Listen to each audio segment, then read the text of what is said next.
Hi, I'm Victor Margiotta, and this is the Community Show. Today we're going to talk about the importance of having a best friend. And I brought my best friend with me. I got Patrick Cothren, who we grew up together in the lovely town of Verplank. It's a hamlet in the town of Cothren. We met way back in 1970, I guess, and I've been best friends since. Now we're big golf partners. We love to play golf, and we're a little competitive. You know, sometimes it might get rough out there, but you know, we both love the game, and I'd probably rather be golfing right now. How about you? Me too. Yeah, absolutely. It's the end of the season, so it's kind of rough to play golf because you can hit the ball right in the middle of the fairway and not find it with all the leaves. So I'm going to cook for Pat. I'm going to make a little steak au poivre. That's French for steak au poivre. And before I forget, I want to thank the crew. Thank you so much, Cecilia, for helping out. I want to thank the two Jims on camera, James Brooks and my other buddy Jim over there. And thanks, Kaz. Now, steak au poivre is actually steak with pepper, and it is it's peppercorns, and what you do is you crush the peppercorns. You could use the pepper mill, but it would make it too fine. You want the pepper to be coarse. So I will. You could also use a mortar and pestle to do this, but today I am going to just use a pan with a spoon and crush the pepper. Now, steak au poivre is the steak actually, which I got it's not a shell steak, which would be right for it, but today we're going to use a ribeye steak, and I prefer my steak cooked medium rare. Pat likes it a little well, so we're going to cook it well, and we're going to crush the peppers. All right, I'm going to turn on my hot plate and my steamer. We're going to have some steamed vegetables. Now the ingredients are butter, cream, we've got some cognac, and some beef stock. And the vegetables are going to be carrots and broccoli and cauliflower. So now I'll never forget the first time we met. We both went to St. Patrick's School, and we had the downstairs room. I don't remember what our teacher's name was. First grade, it was Sister. I can't remember either. I know. It wasn't Sister Cothren. No, right? we had her for 7th and 8th grade, and Sister Eileen. I can't remember either. I know. Do you believe that's 40 but years ago? I remember Mrs. Soretto was 2nd grade. Mrs. Dahlke was 3rd. Miss Hayes was 4th. Yeah. Why can't I remember first? I don't know. That's just at that one point where it's too hard to remember. No. Plus, I think she was gone after that year anyway. Possibly. Then Mrs. Ehlers came, and she had 1st grade. Because, I remember my brother John also had sister, whatever her name was. But speaking of the clergy, we want to remember Father Monsignor that passed away, and they had a wonderful mass for him at the church here in the Assumption, and actually the Cardinal came up from the city, and he did the mass. So our pan is getting hot, and how hot do we want that pan, actually? It doesn't have to get too hot. I would probably say not on high, more of a medium. We want to sear the outside, but we're going to let that warm up. So you're a mechanic. Now, when did you decide, or how did you decide what you wanted to do? Oh, I guess we did a bunch of odd jobs when we were growing up. I was a dishwasher for a while, and I guess a mason labor and some other things. I decided what I didn't want to do pretty early on. And I just was kind of fascinated with the workings of the automobile, and I know the appeal of my father not wanting me to do it was also there. And so I have 4 children. I know that they don't really like to keep with what my desires are for, and I guess that's the way it works. But he wanted something else for me, but that's what I wanted. I still enjoy it. It's fun. It's challenging, and basically I think I would say in 10th grade is when I decided that's what I was going to do. Yeah. And you went to college? We went to a couple colleges. Yeah, I went to Morrisville and then Hudson Valley, and we got a applied automotive science degree, and actually we're a few short credits short on that, but we can go back at any time. Yeah. Well, you're still going to school, right? Yeah. Well, I go to school all the time through my employer. I don't know if I can say who they are, but I work for Nissan and Nissan and Infiniti, so they send me to school quite frequently. Yeah. And we're in the throes of a new electric car now and all that kind of stuff. So it's a lot of new stuff to learn. Well, I mean, we probably could have went with electric cars a long time ago. Probably. Hydrogen or something like that, but whatever. The powers that be didn't want that to happen. I guess, know. So it is what it is. Yeah. And what do you find most fascinating about these cars? The electric car? Yeah. Really a lot. Almost all of it. It's it's all DC motors. Actually, there's AC to DC inverters. There's just too much to go into on it. Yeah. But the voltage can kill you. It's got like 600 volts DC. Lots of amps flying around in there. So most of the training we get is for safety. Yeah, and, I bet. So I'm still involved in that, and I haven't learned all that. But it's just pretty interesting to get an electric motor to go 60, 70, 80 miles an hour, and be able to hold a charge for about 100 miles or so. That is great. It's pretty cool stuff. Yeah. And you basically always work for a dealer. What do you think the advantages of that is?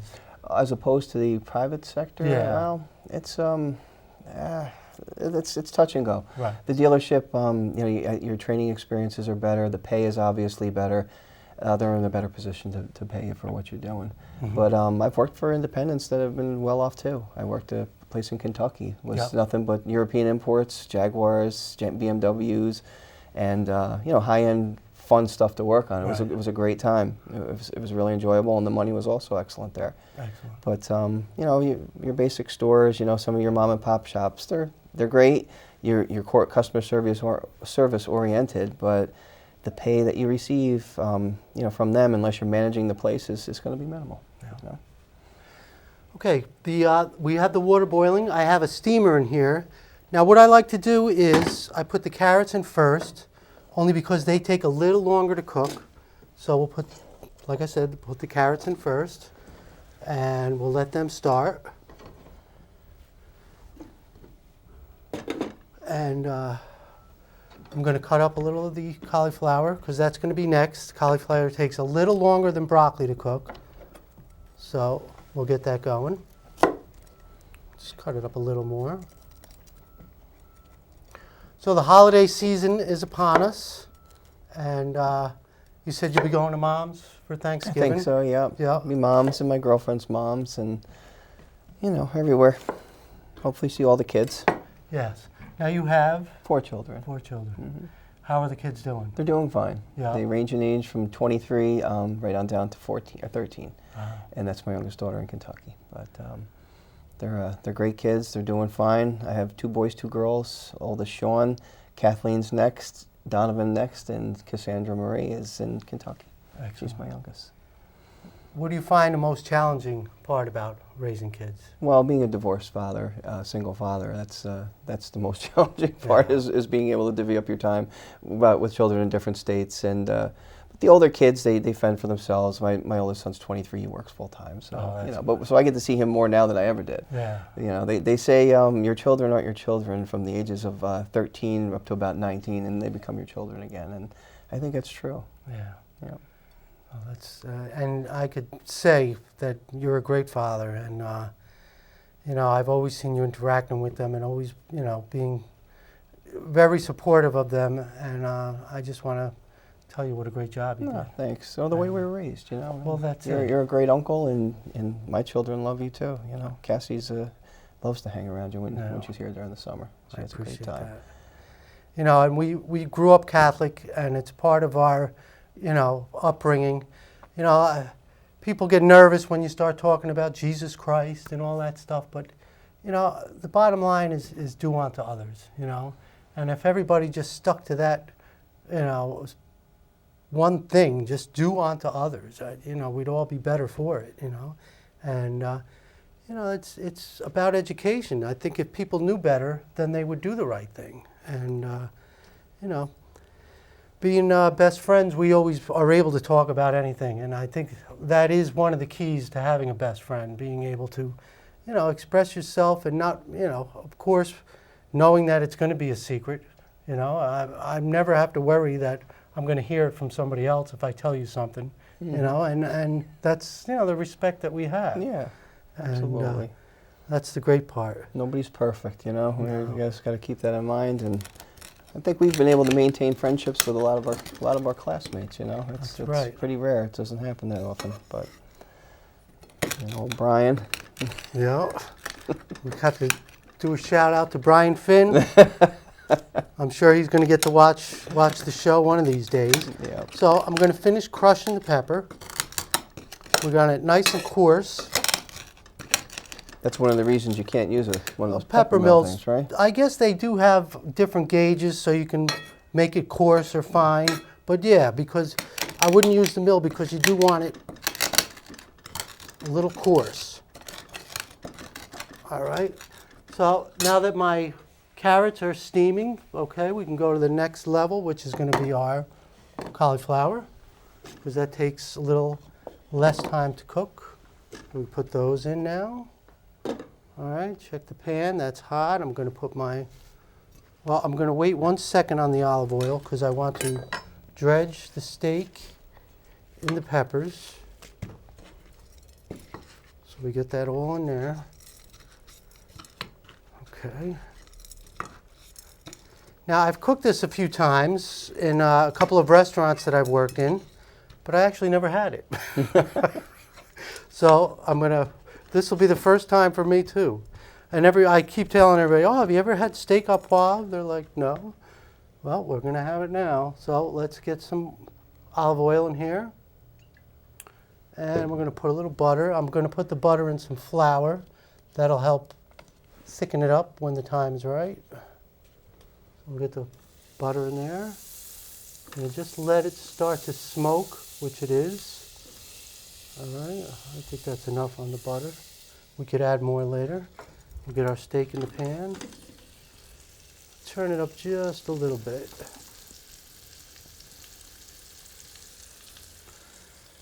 Now, what year, if you can remember, did you move to Kentucky? I think it was 1990, 91. Yeah, Mm-hmm. and you were there for how many years? I was there till about 2001. I came back in October of 2001, if I'm not mistaken. Yeah.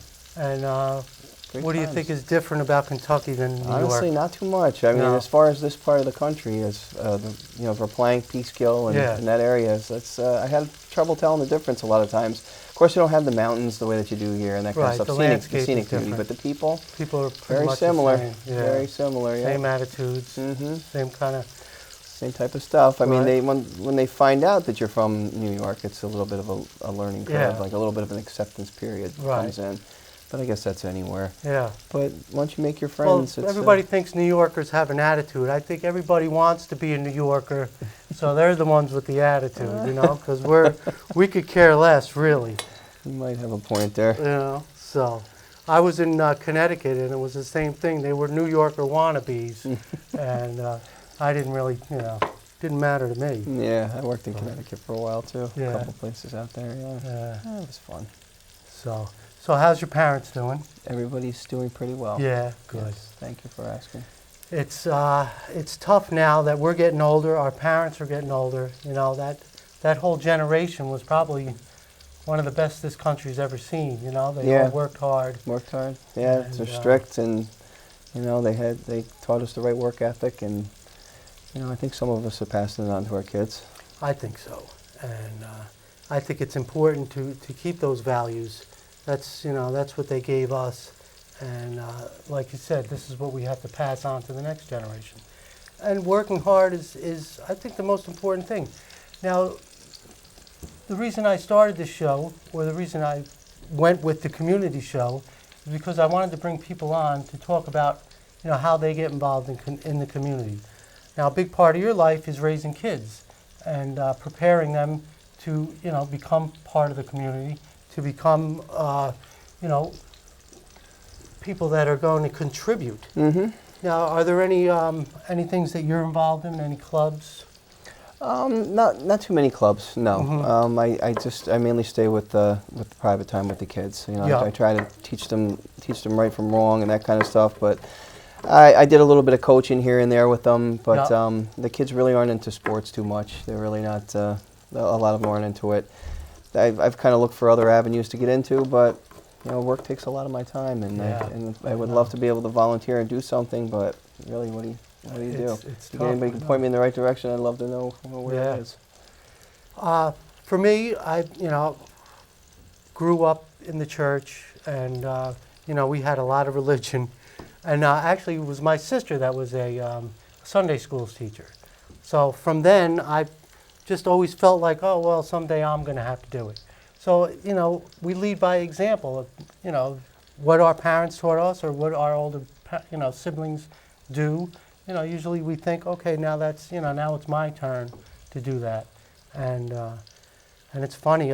My brother John was probably one of the best examples I could have ever had. He's a great brother, and always seemed to do the right thing, and now he's a grandfather. I'd like to say hi to my brother John and his grandson Carmine, and Hey, John. he's a beautiful little kid, and we're all happy. Okay, I think I'm ready to turn the steak. Just when you see the blood starting to come through, that's usually a good idea that the steak is ready to be turned. Oh yeah, see how that browned just right? Excellent.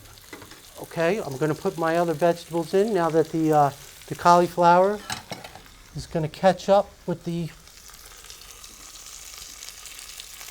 carrots, and now we got the broccoli in. The broccoli doesn't really take that long to cook. Now, I like my vegetables al dente, which means firm to the taste. You could cook it if you like them a little less al dente or a little softer to the taste. I'm going to put a little garlic in here, but the garlic you don't want to brown. You'd rather have it translucent because if it does brown, then it gives off too much flavor. So we'll just wait another minute on that. Okay? And the way to check a steak, if it's soft, that means it's still pretty rare, and we're going to let it cook. Okay. Interesting. Now, they do a test. You start with your first finger, and if you can feel your thumb, that's what rare feels like. The next finger is medium rare, medium well, and then well is very firm. So that's something I was taught on how to check for the tenderness of a steak. Okay, we have enough stuff here to make a salad. I have another steak we're going to cook when we're done for Kaz because he's waiting all day to eat. So we're going to take care of him after the show, and that'll be good. So I was saying Father Ansbro passed away, so I kind of want to do this show in memory of Father Ansbro. And He's a great priest. I like he that. was the best. Okay, we're ready. So now I'm going to take my cognac. We're going to pour it in.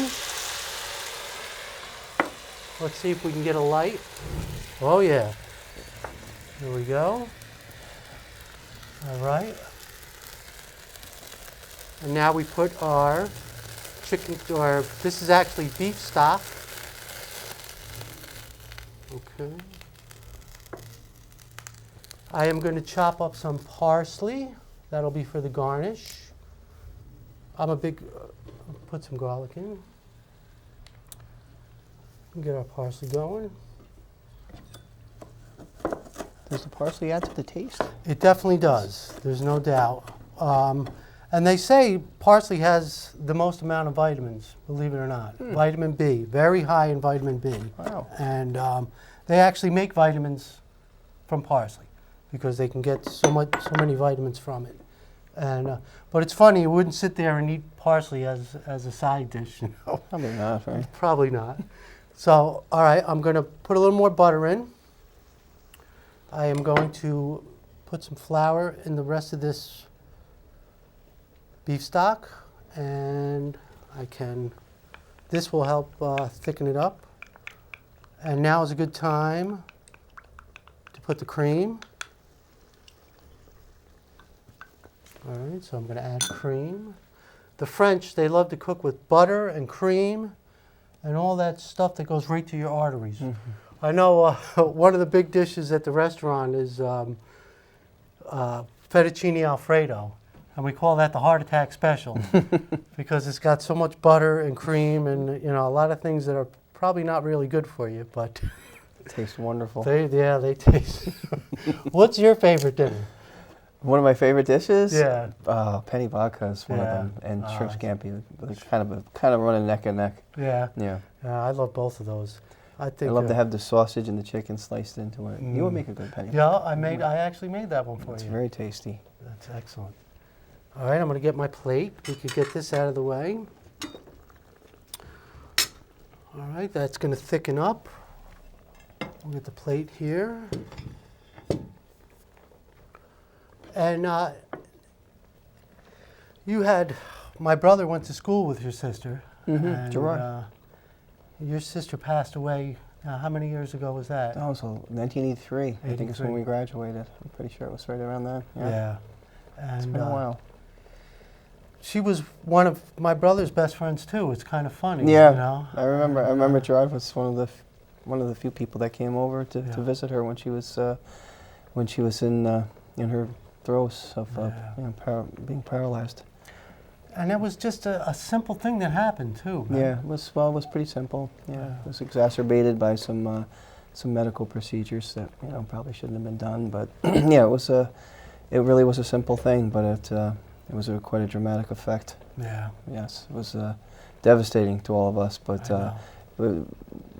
Gerard was awesome, and like you said, the friends we made in that school, we've kept. And I remember Mr. Finn used to always have a saying, if you have a friend, you keep him for life, or you don't keep him at all. Really, really simple, but right to the point. And when he said that, we listened. So. And your family is they stick with you, But a friend is someone you pick on your own. It's somebody that is most like you. They say opposites attract. I'm not too sure about that. I think you pretty much hang out with people that are more like yourself, And it's funny, we're both juniors. My father's Victor. Your father was Pat. And we're both Pisces. We're both born in March. So you pretty much stick with people that you're similar to. Yeah, in our case, for sure. I think so. And now we're competitive golf buddies, and it's funny. Kind of competitive, as much competition as you can bring me. Thanks, pal. You're welcome. I'm getting better though. I have to practice. You are getting good. All right. So the sauce is thickening up. I'm actually going to turn it up just a little more. I'm going to start to plate the dish, as they say. The vegetables are perfectly cooked. I didn't over-season. I try not to over-season. If you want the salt is here. You put it on as much as you want. And, I try to stick to basic cooking, especially at the restaurant. We do have a lot of seniors that come to eat. And they're all on restricted diets, so try to lower the amount of salt. And, okay. Pretty cool. This is firm, just the way you like it. So we're going to take that out of the pan, put it on the dish. All right. See, that sauce is thickening up very nicely. Oh, that smells terrific, huh? Delish. Nice. We'll put our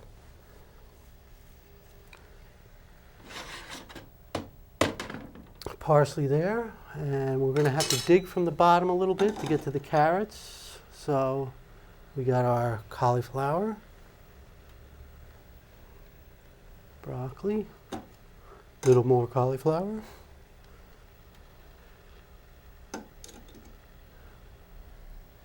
How is your sisters doing? How's Amy and Christine? Everybody's fine. Yeah. They're doing pretty good. Excellent. Yes, sir. How about you?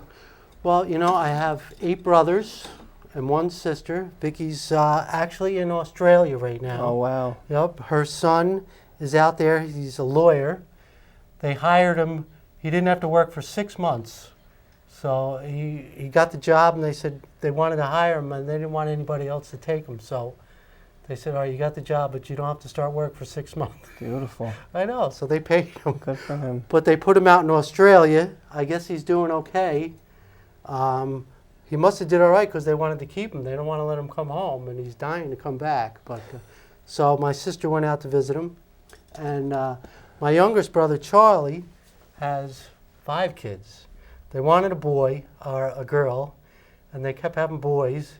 So now they finally had the girl, little Mary Grace. Oh, wow. You know, and she's beautiful, but she runs the place. She's tough. She's like my father. I bet you. Yeah, she's like my mini Jerry. It's funny. So, okay, I think we have enough vegetables on there. All right, and now for the sauce. I think it's just the right amount of thickness. Is that what the dish is named after, the sauce? Is that the... It's, no, a poivre is pepper. So it's steak pepper. And Swing and a miss. okay, we'll get that right over top. I got bread, so we can dunk the bread. This probably could have got a little thicker, but that's fine. All right, we'll have enough sauce for the next steak I have to cook. My good friend Kaz. So, all right, we got enough. We'll make a little salad. That's our steak au poivre. I can put a little more parsley around the edges. Okay, and we'll turn this off. That's good. All right. We got 2 minutes. Any last words? Well, I'd just like to thank you for having me on here and let me talk a little bit. It's great being able to be here and support you. And I just had a question for you. Are you still as passionate about cooking as you've always been? Oh, I love it. I love to cook. I think the best part about cooking, especially at the restaurant, is when you send the food out and you get that big burst of laughter and everybody's happy, and then all of a sudden it's silence, you know, because they're all digging in, and you know, and that's the joy. Right now I'm making pizza and it's just coming out perfect. You know, it's a gift from my father to know how to make a good pizza, and you know, I wish the economy was a little better, but hopefully it's going to pick up. It'll turn around, I'm sure. Yeah. This is the community show. I'm Victor Margiotta. The basis of the show is to try to tell people to get involved. Don't complain. Do something about it. If you're upset about what the government's doing, get involved in the government. You know, do something. There's a lot of clubs to get involved in. Definitely get out and vote. But thanks for watching. Hope you try this at home. Pat, thanks so much for coming on. Thanks for having me. And we will talk soon.